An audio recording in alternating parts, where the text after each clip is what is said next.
She heard footsteps approaching the door, coming closer, and her heart kept pounding like it would burst. The suspense was just too much. So Chizzy was cheating on her. What would she see when the door gets opened? 1,000 questions ran through her mind as the footsteps got even closer to the door. And when the door opened, her jaws dropped. What she saw was something she never expected. You are watching Why She Breaks Hearts, a story by UmehWrites. It was 2 o'clock in the morning and sleep was very far from her eyes. For 3 nights now Cindy had been unable to sleep.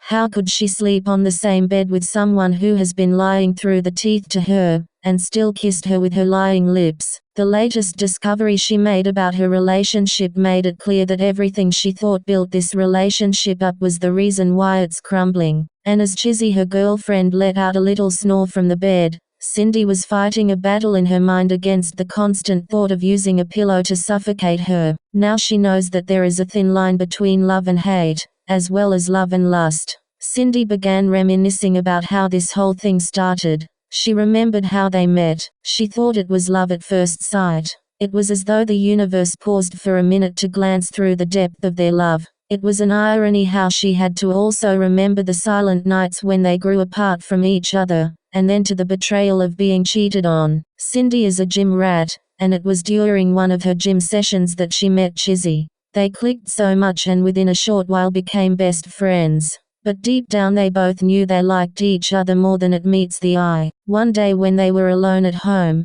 one drink led to another and their lips brushed against each other, which led to their first kiss. In a country like Nigeria where lesbianism was not only frowned at, but was a criminal offense, they managed to overcome the fear and stigma and fell head over heels with each other. But now it all seems like a distant tale, as the same passion with which they loved each other is now how distant their affection for each other is. Chizzy's phone let a notification sound which made Cindy come back to her consciousness. The message notification on the screen read, "We really enjoyed today. Let's meet tomorrow at the same place. Make sure you." Cindy quickly picked up the phone to read the message in full, but the phone was passworded. It was a surprise to Cindy because they never had passwords on their phone. A relationship that they died to shared almost everything together now has secrets. That night, Cindy decided she was going to get to the root of the matter. Initially she wanted to confront Chizzy about her cheating, but decided it would be better to have solid proof. She wished it wasn't true, and didn't want to lose her, but deep down she knew it was a lost battle. In the morning Cindy pretended as if there was no issue, and continued the day normally. Chizzy then told her she would be having a late meeting tonight, and would be back late, so no need waiting for her to come back. Cindy nodded in agreement, but she already knew Chizzy would be at the direction the text message from last night was headed to. Cindy had already called her driver to be on standby, so immediately Chizzy left she followed her. The trail led them to a hotel. The driver then followed Cindy to the reception hall, where he got information that Chizzy was going to room 69. When Cindy got the information, her heart began to beat like a war drum. She started gathering the courage to go to the room, because she knew what she would be seeing there won't be funny. After a few minutes Cindy walked past the receptionist, took the elevator to the 2nd floor and got to room 69. Knock knock knock. Who is it? A voice echoed hurriedly from inside the room. Room service, Cindy replied, trying to change her voice. Come back later, we are busy, a female voice replied. I'm sorry, it's important, there's a fire threat in the hotel, Cindy said. Then she heard footsteps approaching the door, coming closer, and her heart kept pounding like it would burst. The suspense was just too much. So Chizzy was cheating on her with another woman. What is at the other end of the door? 1,000 questions ran through her mind as the footsteps got even closer to the door. And when the door opened, her jaws dropped. What she saw was something she never expected. As the door was opened, it was as if the world was in slow motion. From the chilling AC breeze that came out from the slid door, to the slow romantic songs playing inside the room, and then the smell of smoke and some hard drugs she had never seen, to the sight of what almost popped her eyes out of its socket. It was not Chizzy who opened the door, Rather, it was another lady who stood almost naked in front of her, save for the big-sized apple she used to cover the Garden of Eden between her legs. But as the door was open ajar, Cindy could now see everyone in the room. There were at least 8 guys and 6 girls in the room, all without any clothes on. Some were taking a white powdered drug while others were glued to each other's body. And there at the end of the room was Chizzy, being pummeled from behind by a dark broad-chested guy. Behold, for the first time in her life she was inside a room where an orgy was happening. Cindy and Chizzy locked eyes in a few seconds, but it seemed like years passed by in that moment. Cindy had a lot to say, 1,000 words even, but her throat was dry from shock and she couldn't utter a word. And then Chizzy opened her mouth to say, "I didn't know you followed me. Do you care to join us and have some fun?" It was not enough that she was cheating on her, but she was also doing it with other guys and not just girls. That means Chizzy had been living and telling a lie, or perhaps she was bisexual.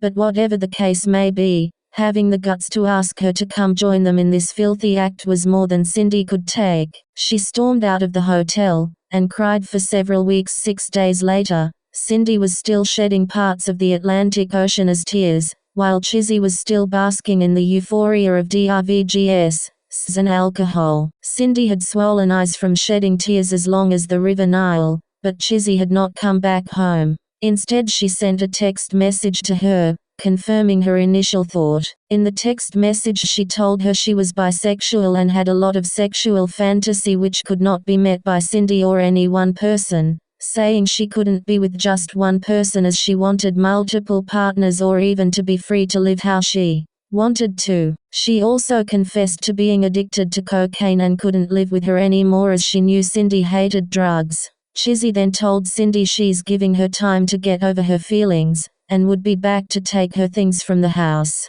And that was how they broke up over the phone. How Chizzy went from being a loving friend to a totally different person was still a mystery to Cindy. Cindy had cried till there was no more tears to shed. In just a few days she had lost weight and looked so pale. The only thing that had gone through her mouth was water, with a sprinkle of pain and agony. The next week Chizzy came and took her things, and told Cindy that even though she loved her, she could never be with only one person, so she had to go. It was in that moment that Cindy switched to a new personality. In that moment she knew her heart had been so broken that it may never be able to love again. There and then, a monster was born. Initially Cindy tried her best to overcome the pain by immersing herself with work so she won't have time to think about the heartbreak. Instead of allowing the pain get to her, she spent all her time working, but whenever she got home or was alone the tears started falling, uncontrollably. And no matter how much she tried to heal on her own, she kept turning the pain into a weapon.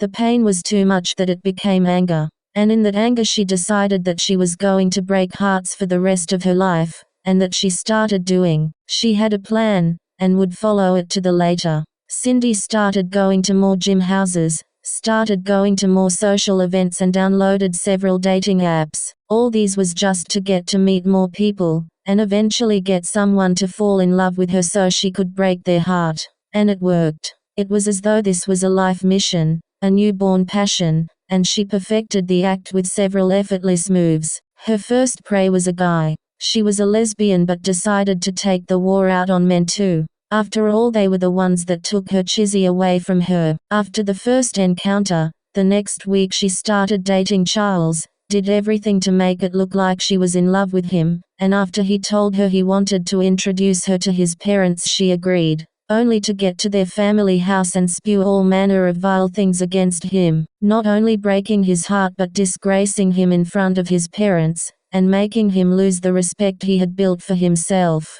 She was on a mission to break hearts and destroy homes. Her next victim was also a guy named Obi. They dated for about a month, during which she slept with his best friend, slept with his gateman, and even when he introduced her to his family she also slept with his dad and sent Obi the tape as a breakup souvenir. It wasn't easy to get a female lover because of the country she resides in, but she eventually did. They met via one of the same dating apps and kicked off things quickly. Her name was Sophia. Sophie, as she was fondly called, had never been in a relationship with a woman, even though she knew she was attracted to women. So when she met Cindy and thought it was her first and true love, she fell really hard. Perhaps too hard that when Cindy called it off, Sophie ended up ending her own life. One would think after Sophie's demise Cindy would take a break, but it even made her more rogue. It didn't end there. Rather, Cindy continued to look for more praise to feed off on.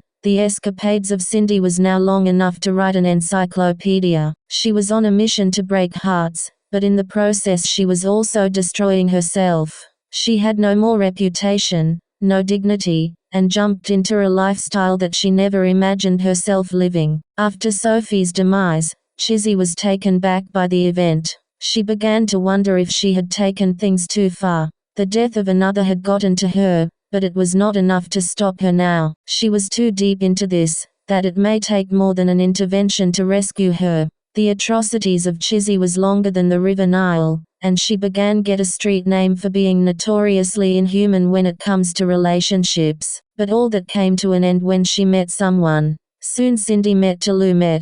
They had been together for about 2 months, but it felt like they've been together forever. Now, although Cindy had no interest in falling in love, she found herself connecting deep with this guy, more than she had ever been with anyone. Almost as much as she loved Chizzy. There was something about Daniel. It was not the fact that he was rich, cute, loving, and so much more, but he just reminded her of someone or something. She couldn't place it, but he came with a stability that felt like a final destination. Cindy knew she was into women, but there was a feminine side of Tolu that appealed to her. Cindy found herself go from being a man-hater to being in love with this man. This same gender that had wrecked her life, she thought. For weeks now Tolu had been asking Cindy to accompany him to the wedding of his younger sister, which she reluctantly agreed to. On the wedding day, they got to the church and Tolu introduced her as his girlfriend to his family members. But when Tolu was introducing her to his younger brother, there was a certain tension between Cindy and Tolu's younger brother, Donald. He was acting as though he had just seen a long-lost ghost, and Cindy was looking almost as if she was embarrassed. Then Cindy remembered where she had met Tolu's brother. It was at a bar. She remembered seeing some younger guys having a mini birthday party, and overheard friends of the celebrant trolling him for being a virgin on his 18th birthday. So she decided to do the boy a favor by taking away his virginity. So when the boy went into the men's room, she followed him there, and the rest was not only history but staring right in front of her eyes in horror. Daniel observed them as though something fishy was going on, but he didn't say a word about it, yet. The organist began to play a processional hymn, after which the bride began to walk through the aisle in her radiant wedding gown into the hall as the wedding began. Her face was slightly covered with a veil which made it hard for Cindy to see her face from where she stood, but it was obvious the bride was very beautiful on her special day. Cindy observed the bride as though she looked familiar, but she wasn't sure about it. Then when it was time for the bride and groom to exchange vows and the bride started talking, Cindy couldn't believe the voice she was hearing. And then when the groom took off the veil of the bride, Cindy couldn't believe her eyes either. She was in utmost shock and froze as her brain began to assimilate what was going on. This explained a lot. No wonder Daniel looked so familiar to her. It was because he was the brother of someone she used to know. Someone she never imagined she would see again. At least not like this, not in this moment. It was as if she was in a horror movie, while the plot deepens with several twists. And just then, the priest said, "Is there anyone who has any reason why this couple should not be joined together? Speak up or forever remain silent." Cindy didn't know when she opened her mouth and screamed Chizzy. For a few seconds the crowded hall was as silent as a graveyard as Cindy's voice echoed throughout the packed hall. Everyone stared at Cindy in surprise and a state of pandemonium ensued. "Chizzy, so this is you. Getting married to a man, after all these years. Cindy, what are you doing here?" Chizzy responded, "Your brother brought me as his date to the wedding of his sister, but I never knew it's the wedding of my once beloved," Cindy said. "Is there a reason why you think this couple should not be joined together? Please speak up or forever remain silent," the priest inquired again, looking sternly at Cindy as though to say, "What is the problem here?" "There are several reasons. Like how she broke my heart and made me a monster. But I guess it's not significant enough. Maybe this one man will be enough for her. Maybe she won't shatter his heart. Maybe she's now a changed person. Maybe I shouldn't be here, Cindy said and stormed out of the hall, leaving the whole place in a state of confusion. You're still watching Why She Breaks Hearts by UmehWrites. 3 days after the wedding scene and Cindy had not heard from Talou. She didn't blame him though. After all, she created a scene at his sister's wedding. But she wished he was by her side. She knew without a doubt that she loved him. But at that moment she felt like an outsider in their family. The wedding ceremony had brought back so many memories as well as hidden pain. Her Chizzy was getting married, even after saying she couldn't be with any one person. She had cried so much, but thought it was time to move on. Then there was a knock on the door, and Cindy ran to open it as if she was expecting someone. And there he was, her Prince Charming, standing in front of the door, but it was obvious he had so much pain in his eyes. So you have been living a double life. You've been deceiving me that you love me while living a double life. Why, Cindy, why? Talou asked. I can explain. Oh, no need to explain. I know everything, he replied. First you slept with my younger brother on his 18th birthday, and then I discover you were the lesbian partner to my sister Chizzy. What more is there to say? I'm so sorry, Talou. This was my past life. I was in so much pain and I let it overwhelm me. This is not who I am now. Since you came into my life and showed me how to love, I have changed, Cindy said as she cried. Yay, right. Even the groom that you slept with just 1 month before meeting me is also your past life, yay? Who knows of your other escapades? Maybe my ear will burst open if I get to know them. You know what makes this whole thing hard for me? Even with all this revelation, I still find myself madly in love with you. If this is some black magic juju you're using on me, I can't let it work because it's really working. How can I know all this and still love you? How? Talou said as he cried. We can work this out. We just need to calm down and think this over. Talou, I love you too. Please don't make any irrational decision in your anger. It never turns out right. I'm telling you from experience, Cindy said. I'm sorry, but love is not enough. You have broken my heart so much that I don't think I'll ever be able to love you or anyone again. I am the monster you created, and I'm ready to embrace this dark side. Goodbye, Cindy. I love you even with a broken heart, Talou said and walked out of the house sober. It was an outburst of emotions as Cindy herself was crying uncontrollably. She thought about what next to do, if she would be able to handle this breakup like the other one. Maybe she needed to see a therapist. Maybe she should just take her life and end it all, she thought to herself. She didn't know what to do, but one thing she knows is that she was going to fight for her love. She will try to win Talou over. And even if she failed, she was not going to allow this dark thoughts take over her again like before. No, not again. Because if she embraces this dark side again, it would be a downward slope with no chance of recovery. Few weeks later, Cindy was still trying to win the heart of Talou, but there was no glue enough to hold his heart together. If Cindy thought her heart was broken by Chizzy, the heart of Talou was completely shattered. These revelations was just too much for him to bear. She had created another monster, a Yoruba demon, the leader of the pack of men, a scum, and the charming prince who is destined to break your heart. Talou was now a heartbreaker who had no heart. He was a hunter who preyed on the loving hearts of lovebirds. The cycle continues, as the story of the escapades of Talou is enough to make another series. If you enjoyed this story Why She Breaks Hearts by UmehWrites, then you will enjoy other stories on UmehWrites channel. Watch them, like, subscribe and don't forget to drop a comment to let us know what you think. See you on the next story.